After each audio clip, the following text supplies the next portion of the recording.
I graduated in '83. I went to Oklahoma State and walked on the basketball team. Made the basketball team. Did not do what I needed to do academically. So in '85, I left and went to the Marines and ended up fighting in Desert Storm. Came back home. Was a police officer for a while, and then left that and ended up being a teacher in the Dallas, Texas area. Oh wow! So that's where you're currently living now? Yes, Dallas? I live in Wiley, Texas. Okay. Well, thank you for your service and all your commitment to public service, man. That's an honor, and we thank you for it, man. I appreciate that, no doubt. So,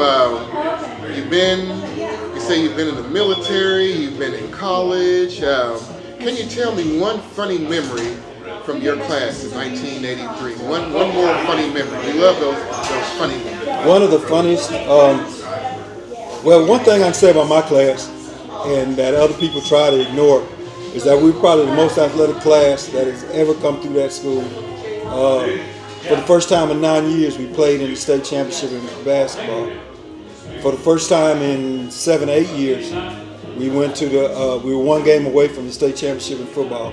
Every sport, if you look up '83, every sport in that school in 1983 went to the state finals or a game outside of the state finals. Every sport. 1982, the wrestling team, they were honored a couple of years ago and put in the Hall of Fame. Only 4 of those guys were from 1980 that won the state championship were from 1982. The people that won that state championship and the people that actually wrestled were juniors that year. 1983, Chris Cowden, who's passed now, Elton Rhodes, who passed now. Elton Rhodes was the only person in the state of state of Oklahoma to defeat John Smith, the Hall of Fame coach at Oklahoma State. When I made the team at Oklahoma State, John Smith walked up to me and said, "Are you from Guthrie?" I said, "Yes." He said, "Where is Elton Rhodes going to school at?" Wow. Because he still remembered that guy. Wow. So we were a special class in so many ways. So many ways we had done so many things. We brought an era of winning. If you just want to talk about football, we had at least 3 players, probably not legal now, but 3 players left the freshman team to play. We play our freshman games on Monday, and 3 players would go up and play varsity. They'd stand on the sidelines. Sometimes they'd play, sometimes they wouldn't. When we got to that, our sophomore year, we went to the playoffs immediately in football.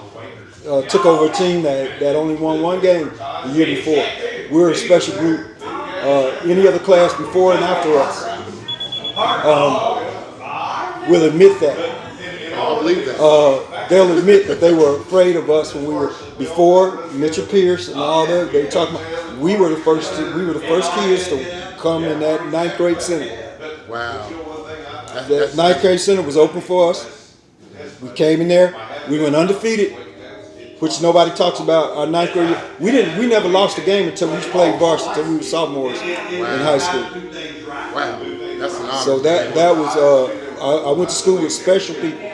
Man. Everyone in our class was a special person. Titus class, I'm a Mason. I'm a member of Omega Psi Phi fraternity. I'm a combat veteran. Never have I ever had a tight relationship than the people I had here in 1983. Wow, that's awesome. And they're the greatest. I'm telling you, in my mind, and I don't care if none of us are in the Hall of Fame. In my mind, and everybody that was here while we were doing what we were doing, know exactly who we are.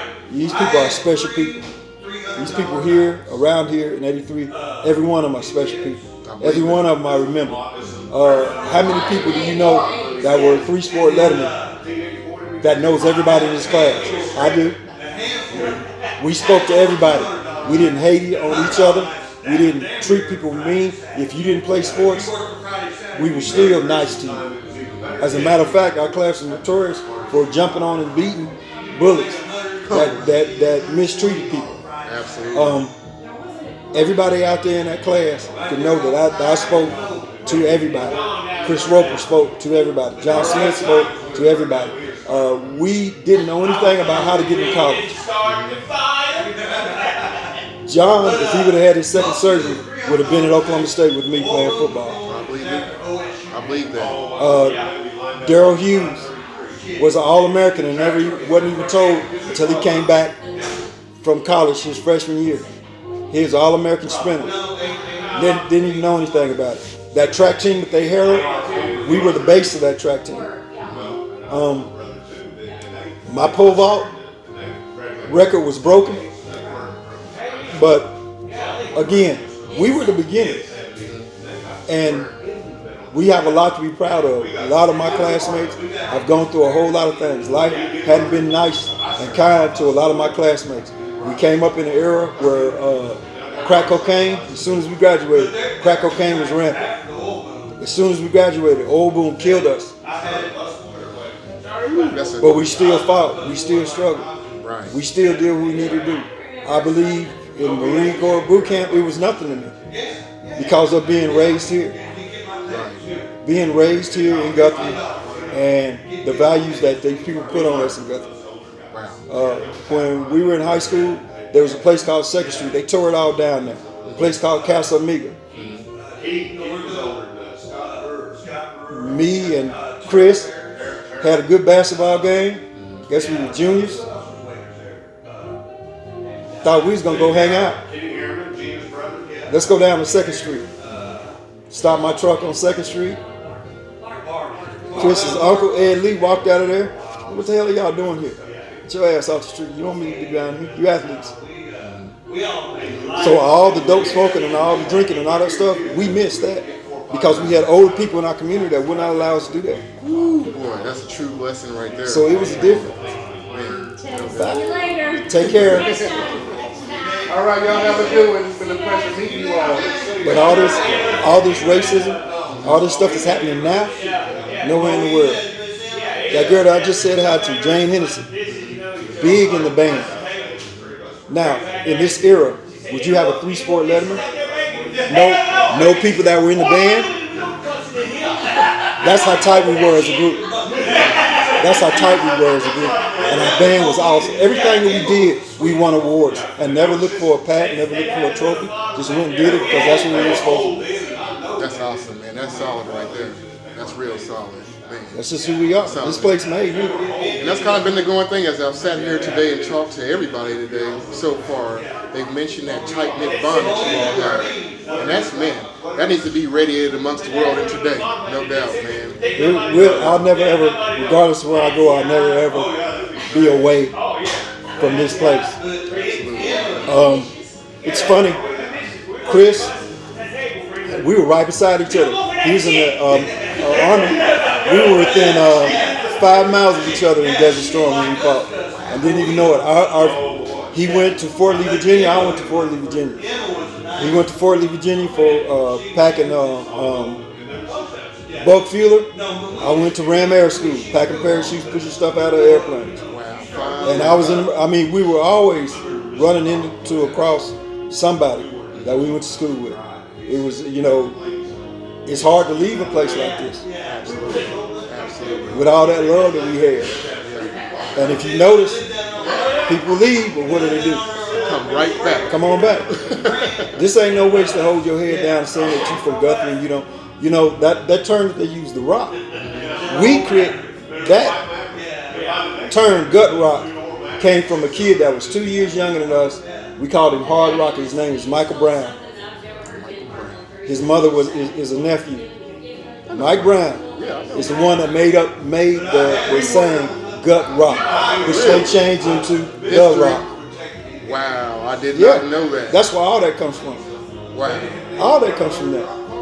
We were something. The athletics here, it's so many people here that never went to college that were world breakers. Yeah. They didn't keep stats. Yeah.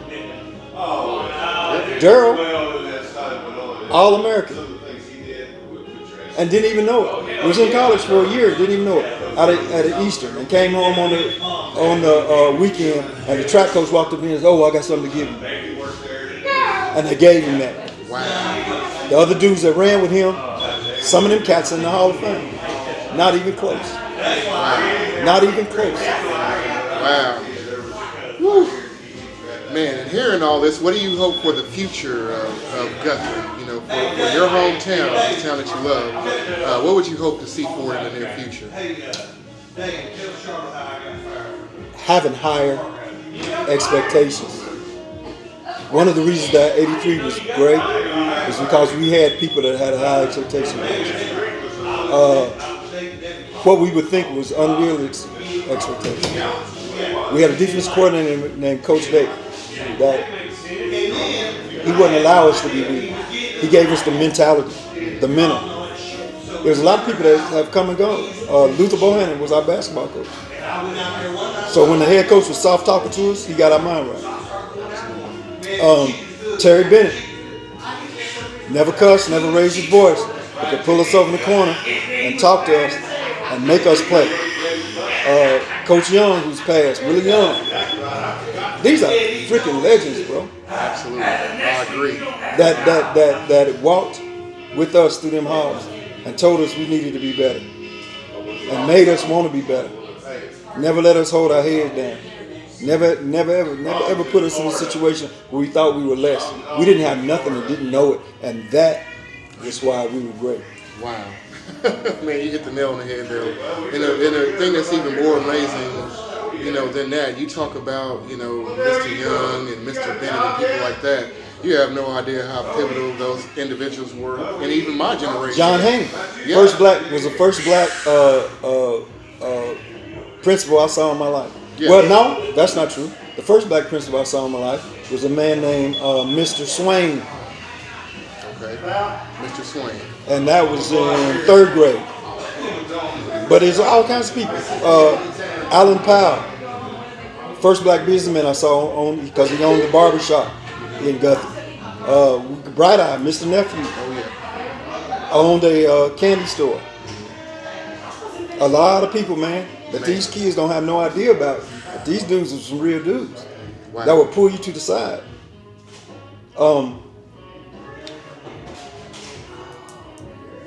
Bart Simmons would bring himself. He drunk a little bit, but he'd bring himself to the edge of that where we was playing football and tell us to get our head right. That's Go right. get that head. Man, we so need that today, man. I remember looking backwards in that stands. That we sit on the other side now.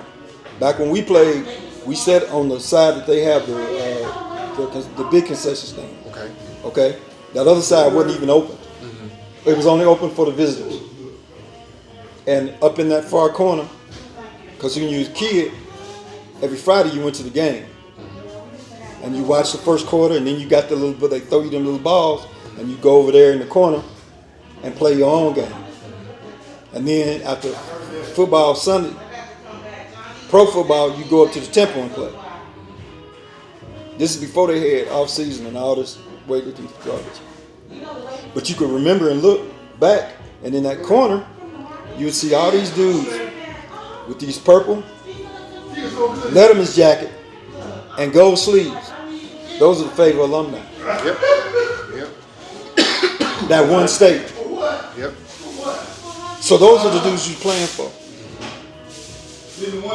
Those are the dudes that would sit there and look at you and be like, this culture here, they used to losing, ain't no big deal. If you lost in Guthrie on Saturday, you don't bring yourself into town. You don't go into town. Well, we need some of that today. You don't go into town. Because people sitting there looking at you like, what are you doing? Yeah. I used to bag groceries. I remember I dropped a can. Never forget it, I'm bagging a can. This old lady had to be about 77 years old. Yeah, that's just like that ball you dropped last night. That's how real this thing was for all of us.